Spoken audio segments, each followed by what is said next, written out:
तो बहुत बहुत स्वागत है इस खास कार्यक्रम में जहां कोरोना से जुड़े तमाम सवालों को हम लेते हैं। हमारे साथ एक्सपर्ट्स होते हैं और आज डॉक्टर राजेश पारेख मुंबई के जसलोक अस्पताल के डॉक्टर हमारे साथ जुड़ गए हैं और तमाम कॉलर्स के मन में जो सवाल है वो हम अपने साथ लेते हैं। और इस वक्त पहले कॉलर जो है राम सिंह यादव, वो फोन लाइन पर मौजूद है अपने सवाल के साथ। जी राम जी सिंह, आप अपना सवाल पूछ सकते हैं, डॉक्टर साहब हमारे साथ हैं।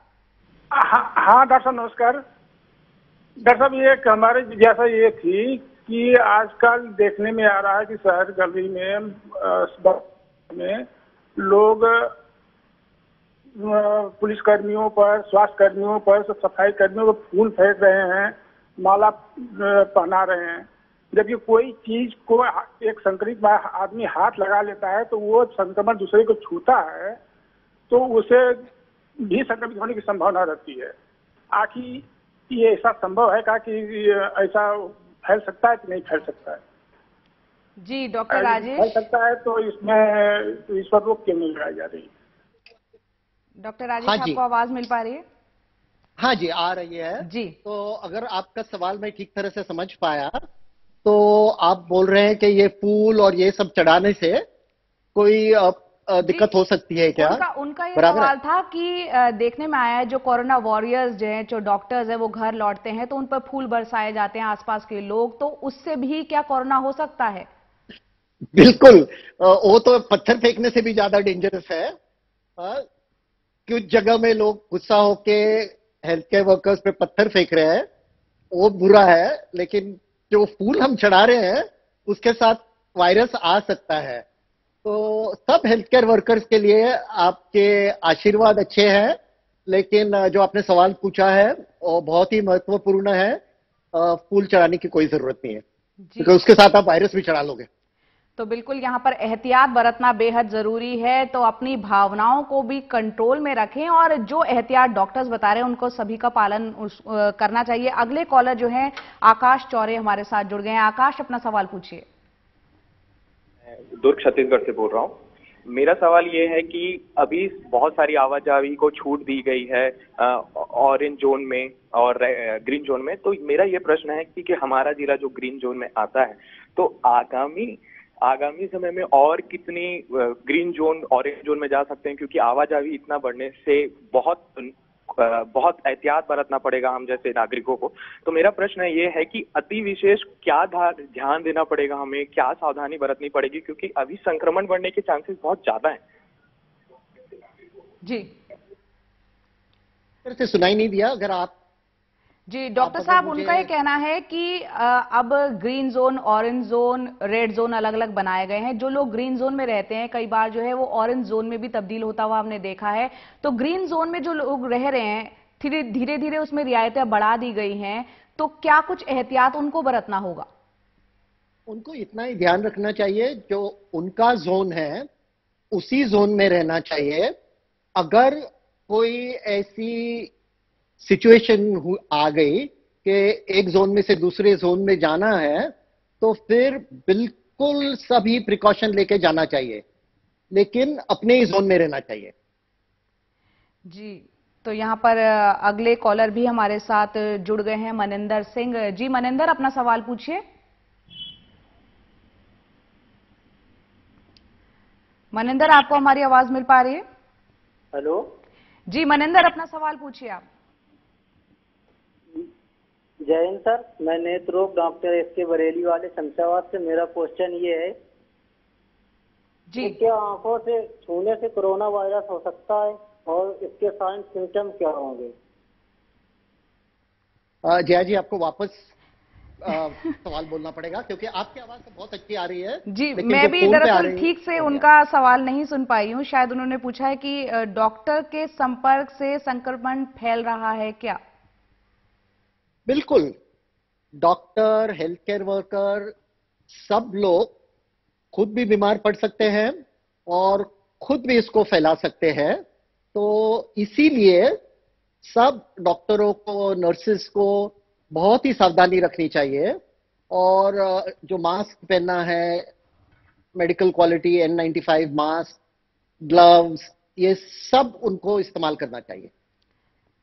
बिल्कुल। तो लगातार कॉलर्स जो हैं, बहुत से सवाल अभी भी उनके मन में हैं और वो लगातार पूछें। और अगले कॉलर जो है डॉक्टर एसके बरेली वाले, वो भी हमारे साथ जुड़ गए हैं। जी डॉक्टर साहब, अपना सवाल पूछें। यहाँ दूसरे डॉक्टर यहाँ मौजूद हैं आपको जवाब देने के लिए।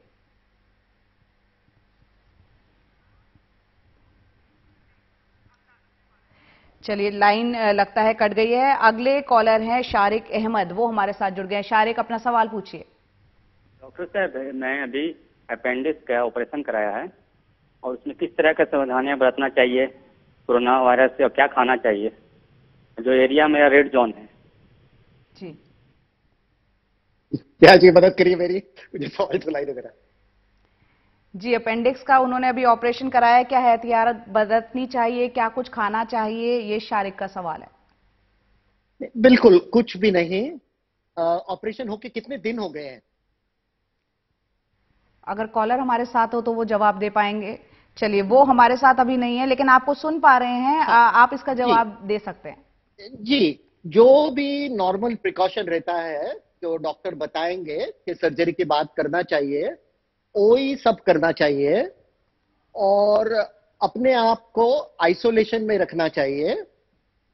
और अगर एक हफ्ता बीत गया होगा, स्कार सब तरह से ठीक होगा, तो फिर जो नॉर्मल प्रिकॉशंस है उसी को लेने की जरूरत है। जी बिल्कुल। तो यहाँ पर जो तमाम मरीज हैं उनको खास ख्याल रखना जरूरी है। जो भी अपने अपने डॉक्टर्स के संपर्क में है, जो भी एहतियात वो बता रहे हैं उसका पालन उनको करना होगा। साथ ही आम लोग जो है वो भी हर तरह के एहतियात बरते। डॉक्टर साहब, यहाँ अगले कॉलर भी जुड़ चुके हैं हमारे साथ। ब्रिज भूषण है फोन लाइन पर। जी ब्रिज, अपना सवाल पूछिए। हाँ सर, मेरी उम्र 47 साल है और मुझे यूरिक एसिड की प्रॉब्लम है पिछले 1.5 साल से, और मैं फ्यूरिक 40 mg टेबलेट डेली लेता हूँ। तो मैं क्या खाऊं? मतलब लोग कहते हैं कि प्रोटीन अभी लेना चाहिए इम्यूनिटी बढ़ाने के लिए, जबकि मुझे प्रोटीन खाने से मना किया गया है। एक तो मैं क्या खाना खाऊं, दूसरी चीजें ये है कि क्या ये भी डेंजरस हो सकता है बीमारी मतलब यूरिक एसिड वालों को, जैसे कि डायबिटिक और हार्ट वालों को होता है? जी, आप प्रोटीन के सिवा बिल्कुल सब कुछ खा सकते हैं। आपको जो नॉर्मल प्रिकॉशंस है वही लेना है। आपकी उम्र अच्छी है, आपकी तंदुरुस्ती अच्छी है, तो बस आप ज्यादा फिक्र नहीं करना चाहिए। तो ज्यादा फिक्र नहीं करना चाहिए। जो तमाम चीजें खाने को डॉक्टर साहब ने कही है वो खा सकते हैं। बस प्रोटीन जिसमें दालें भी शामिल हैं उसको आपको अवॉइड करना हो, क्योंकि आपको यूरिक एसिड की प्रॉब्लम है। डॉक्टर राजेश, यहाँ पर क्योंकि आप जसलोक अस्पताल में हैं, मुंबई में हैं, आमतौर पर अभी जो केसेस आ रहे हैं हम देख रहे हैं, कोरोना के लिए तो एक अलग जंग चल ही रही है, लेकिन बहुत से लोग ऐसे हैं जिन्हें और अलग तरीके की बीमारियां हैं। कुछ बुजुर्ग हैं, कुछ बच्चे हैं। आप क्या देख पा रहे हैं इस दौरान, जो है आपका जो पूरा एक्सपीरियंस कहता है लॉकडाउन पीरियड में, वो किस तरह के लोग जो है उसको डील कर पा रहे हैं और आप उन पेशेंट्स को कैसे डील कर रहे हैं? जी, तो पहले तो मैं ये कहना चाहता हूं कि जो अपने घर में अपनी बीमारी को मैनेज कर सकते हैं, डॉक्टर के साथ फोन पर बात करके या स्काइप पे बात करके, उनको घर पे रहना चाहिए। इसके दो कारण हैं। एक तो हॉस्पिटल पे लोड ज्यादा नहीं बढ़ेगा और डॉक्टर लोग अपना पूरा ध्यान इन मरीजों पर दे सकते हैं जिनकी जान खतरे में है। और दूसरी बात, ज्यादा हॉस्पिटल में जाने से आपको भी थोड़ा रिस्क हो सकता है। हम लोग कैसे इसके साथ कोप कर रहे हैं? देखो, अभी तक मैं स्काइप कॉल पे बात नहीं कर रहा था। थोड़े महीने पहले मेरे पास सेलफोन भी नहीं था। मुझे लगता था कि सेलफोन रखूंगा तो मैं ठीक तरह से मेरा काम नहीं कर सकूंगा, मेरे मरीजों पर ध्यान नहीं रख सकूंगा। तो अभी हम सब लोग ने एडजस्ट कर लिया है। और जसलोक अस्पताल में, मैं उसके बारे में आपको बता सकता हूं, हमने अभी ऑनलाइन कंसल्टेशन चालू कर दिया है। जी, और बहुत सारे हॉस्पिटल को फोन करते हैं, हॉस्पिटल को कनेक्ट करता है, हम स्काइप पे बात करते हैं, तो हमको सब थोड़ा एडजस्ट होना चाहिए। डॉक्टर्स जो है उनके आप फोन कर सकते हैं, वीडियो कॉल कर सकते हैं, स्काइप से जुड़ सकते हैं। जो भी परेशानी है, हो सके तो अगर ऐसी बीमारी है जिसमें आपको अस्पताल जाने की जरूरत ना हो और जो डॉक्टरी सलाह से काम चल सकता हो, तो आप ऐसा ही करें। फिलहाल ले लेते हैं एक छोटा सा ब्रेक। तमाम कॉलर्स जो है अपने सवालों के साथ मौजूद हैं, लेकिन ब्रेक ले लेते हैं। ब्रेक के बाद जल्द लौटेंगे।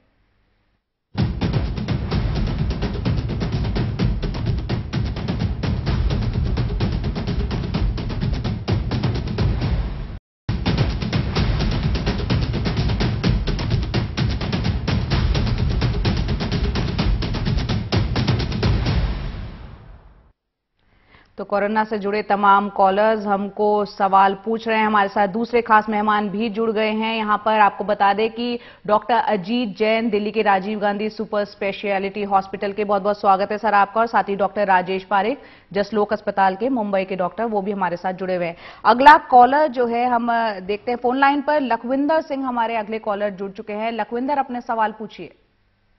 जी डॉक्टर साहब नमस्कार। मेरा सवाल ये है कि अगर हम बाहर कोई इंसान जाता है कोरोना में इस टाइम, तो क्या अपने शूज वगैरह आके घर में उसको ले जाना चाहिए या बाहर ही छोड़ देना चाहिए, और कपड़े? और दूसरा ये कि खाने में क्या नॉनवेज वगैरह खा सकते हैं या नहीं? जी डॉक्टर अजीत। लखविंदर जी, आपका सवाल के दो हिस्से। पहला तो क्या आदमी को बाहर जाने के बाद, आने के बाद में जूते और कपड़े उतार देने चाहिए या नहीं। अगर आप किसी कोविड एरिया में जा रहे हैं, किसी अस्पताल में जा रहे हैं, ऐसी जगह जा रहे हैं जहां कोविड पेशेंट्स हो सकते हैं, और अगर आपको ये शक है कि कोविड पेशेंट से जो ड्रॉपलेट्स छींक से, खांसी से निकलते हैं वो कहीं आपके शरीर पे या हो सकते हैं, या कोविड एरिया में जाने के कारण आपके जूतों वगैरह पे संक्रमण हो सकता है, तो ऐसी स्थिति में उन्हें आप बाहर निकाल सकते हैं। लेकिन अगर आप ऐसी जगहों पे नहीं जा रहे हैं तो उनको हटाने की कोई जरूरत नहीं है। और दूसरा सवाल आपका मीट वगैरह खाने से, तो ये इन्फेक्शन खाने की चीजों से नहीं फैलता है, लेकिन आप जो बाहर से खाने का सामान लाएं उसको सैनिटाइज जरूर करें, उसको बाहर ही रखें थोड़ी देर। जब कुछ देर बाद में वो ड्राई अप हो जाए और उसको सैनिटाइज आप कर लें उसके पैकेट्स को, तो ही अंदर लें। मीट वगैरह खाने से ये इन्फेक्शन नहीं फैलता है, ये बेसिकली ड्रॉपलेट से ही फैलता है, तो आपको उसी का ख्याल रखना है। जी जी। और अगला सवाल सरबजीत सिंह का है और वो हमारे साथ फोन लाइन पर जुड़ गए हैं। सरबजीत, अपना सवाल पूछिए। जया, मैं सर्वजीत बोल रहा हूँ लखनऊ से। और मतलब मैं ये बता रहा था कि मेरा कारोबार पुखराया में है, कानपुर देहात में, और जो ग्रीन जोन में आता है। मेन बात यह है कि अभी जो त्योहार का सीजन आ गया, ईद वगैरह नजदीक है, रमजान चल रहा है, तो लोग जो है कपड़े वगैरह इस समय हमारे साथ में जो हमारे कलीग है, सहयोगी है कारोबार के, वो सब लेना चाहते हैं। और कपड़े बिना ट्रायल के, चाहे उनके लेडीज हो घर की, चाहे वो हो, नहीं पहने जा सकते। और दुकानें खोलने का यूपी में और पूरे देश में ग्रीन जोन में आदेश हो गया है। तो अगर वो एक कपड़े को 4-4, 5-5 लोग पहनेंगे और उसके बाद फिर छठवां आदमी लेगा, फिर वो रख जाएंगे, तो ऐसे तो पूरी दुकान ही संक्रमित हो जाएगी। इसके लिए क्या ही डॉक्टर साहब लोग बताते हैं, डॉक्टर राजेश पारिक और ये जो दूसरे डॉक्टर साहब जैन साहब हैं, इनसे पूछ करके मुझे बताइए प्लीज। जी वो आपको सुन पा रहे हैं डॉक्टर राजेश, आप इसका जवाब देना चाहें तो। जी, ये तो बहुत ही महत्वपूर्ण सवाल है और आप जो बोल रहे हैं वो बिल्कुल सही है। तो आपके सवाल में ही अंदर आपका जवाब है, और ये जवाब क्या है कि हमको जाके कपड़े का ट्रायल इतना नहीं करना चाहिए। अगर नए कपड़े नहीं खरीदे तो मुझे नहीं लगता है कि हमारे ऊपर अल्लाह या राम गुस्सा हो जाएंगे। हमको अपना ख्याल रखना चाहिए, लेकिन ये भी ध्यान में रखना चाहिए। ये उनकी दुकान है और अब उनको क्योंकि ग्रीन जोन में है, वो खुलने की इजाजत मिल गई है, तो वो तो चाहेंगे कि लोग कपड़े खरीदे। हालांकि बहरहाल अगले कॉलर भी हमारे साथ जुड़ गए हैं। राकेश कुमार फोन लाइन पर जुड़ गए हैं। राकेश, अपना सवाल पूछिए। डॉक्टर अजीत भी हमारे साथ हैं।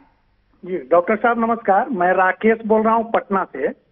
मेरा सवाल है साहब कि जो संक्रमित लोग हैं कोरोना से, उनसे ड्रॉपलेट फैलने की जो है दूरी 6 फीट बताई जा रही है सामान्य रूप से। तो 6 फीट बच करके रहना है। उसके बाद जो ड्रॉपलेट हवा में तैरेगा और कहीं सेटल्ड होगा, तो सेटल्ड होने के बाद सपोज कीजिए कि वह मिट्टी पे गिरता है, तो कितना देर में जो है वायरस डिस्ट्रॉय हो जाएगा? अगर किसी मकान या किसी पेड़ पौधे पे गिरता है तो कितना देर में डिस्ट्रॉय हो जाएगा? जी जी डॉक्टर अजीत। राकेश जी, आपका सवाल बहुत ही महत्वपूर्ण है और इन्फेक्शन रोकने में ये जानकारी बहुत मदद करेगी। ये जो SARS-CoV-2 वायरस है, ये वायरस अलग अलग सरफेसेस पे इसका अलग अलग घंटों के अंदर देखा गया है कि इसका डीके होता है, डिस्ट्रक्शन होता है, ये खत्म होता है। इसमें कॉपर सरफेस है, स्टेनलेस स्टील सरफेस है, प्लास्टिक सरफेस है। इस पे प्लास्टिक और स्टेनलेस स्टील पे इसको 72 घंटे तक भी देखा गया है। तो अगर ऐसी जगह पे ये है, उस सरफेस को आप टच करते हैं, वो हाथ किसी तरीके से आपके चेहरे और यहाँ जाता है और आपकी सांस की उसके अंदर ये वायरस अगर एंटर करता है तो आप इन्फेक्ट हो सकते हैं। ये वायरस जो पर्टिकुलेट मैटर है, इस वायरस का साइज बहुत छोटा है, ये 60 से 140 नैनोमाइक्रोन का है। तो जो पर्क्यूलेट मैटर्स हैं एनवायरमेंट में, ये उस पर भी सेटल होता हुआ देखा गया है। तो ये उससे भी फैल सकता है। और जो चाइना की अभी लेटेस्ट स्टडी है उसके अंदर ये 3 मीटर तक भी इसका कल्चर पॉजिटिव पाया गया है। तो अभी ये एयरबॉर्न है या नहीं है इसके बारे में WHO कोई गाइडलाइन डिसाइड नहीं कर पाया, बट ड्रॉपलेट से तो ये फैलता ही है और इसके संक्रमण का जो प्रभाव है वो घंटों तक रहता है, अप टू 72 आवर्स। तो ये बहुत अहम जानकारी है। 72 घंटों तक इसका असर रहता है इस वायरस का, और हवा में रहता है या नहीं रहता है, WHO की तरफ से कोई गाइडलाइंस अभी इस पर नहीं आई है। लेकिन अगले कॉलर जुड़ गए हैं, प्रेमनाथ गुप्ता, वो भी अपना सवाल पूछना चाहते हैं। जल्दी से अपना सवाल पूछ लीजिए प्रेमनाथ। हाँ, मेरा प्रेमनाथ गुप्ता मेरा नाम है, मैं गाजीपुर उत्तर प्रदेश से हूँ। मेरा सवाल है डॉक्टर साहब कि ये कोरोना मानव निर्मित है कि प्राकृतिक है, मैं जानना चाहता हूँ। जी डॉक्टर राजेश। जी मैंने ये सवाल ठीक तरह से सुना नहीं। अब जी ये मानव निर्मित है कोरोना वायरस या प्राकृतिक है, ये उनका सवाल था। ये तो प्रकृति में से आया है मानव में, और मानव में आके ये अभी मानव के बीच में फैल सकता है। लेकिन अगर आप मुझे इजाजत दे तो जो पहला प्रश्न था मैंने ठीक तरह से सुना नहीं था, आपने मुझे समझाया। अगर आपकी दुकान है तो आपको अपने आप पे भी ख्याल रखना चाहिए और आपके यहाँ जो ग्राहक आते हैं उन पे भी ध्यान रखना चाहिए। वही कपड़े ट्रायल के लिए प्लीज नहीं देना, लोगों को समझाना कि आपके साइज का आप यहाँ से ले लेना, पहन लेना। जी। अगर कुछ दिक्कत होगी तो हम लोग वापस ले लेंगे, बाजू में रखेंगे और आपको दूसरा हम लोग दे देंगे। लेकिन आपको ग्लव्स पहनना चाहिए, मास्क पहनना चाहिए और खुद का भी ध्यान रखना चाहिए। तो यहाँ पर एहतियात पूरा बरतना चाहिए। अगले कॉलर मनोज यादव है। मनोज जल्दी से सवाल पूछ लीजिए, वक्त की कमी है। डॉक्टर साहब नमस्कार, मेरा सवाल डॉक्टर राजेश पारेख जी से है कि हाई बीपी के मरीजों को क्या उपाय बरतने चाहिए इस समय। जी जय जी, आप जरा सवाल मुझे सुनाएंगे। जी मैं भी उस सवाल को ठीक से नहीं सुन पाई हूँ। एक बार सवाल मनोज दोबारा पूछ लीजिए। हाई बीपी की प्रॉब्लम है, ये उनका सवाल है। हाँ जी, लेकिन सवाल क्या था? जी उनको क्या एहतियात बरतना चाहिए बीपी के पेशेंट्स को? हाँ अच्छा, तो मनोज जी जिनको हाई बीपी है उनको सबसे पहले तो बीपी को कंट्रोल में रखना चाहिए। अगर आप खुद का बीपी घर पे ले सकते हैं तो उसको लेना चाहिए, और नहीं तो फिर डॉक्टर के साथ बात करनी चाहिए। ज्यादा खतरा नहीं है अगर आपकी उम्र ठीक है, लेकिन सिर्फ हाई बीपी से प्रॉब्लम नहीं होगा। अगर उम्र ज्यादा होगी, अगर ट्रीटमेंट बराबर नहीं होगा, अगर बीपी के साथ कार्डियक प्रॉब्लम होगा, डायबिटीज होगा, तो फिर तो बहुत ही फिक्र लेनी चाहिए। जी बहुत बहुत शुक्रिया डॉक्टर राजेश पारेख आपका, डॉक्टर अजीत जैन आपका हमसे जुड़ने के लिए और तमाम कॉलर्स के सवाल देने के लिए।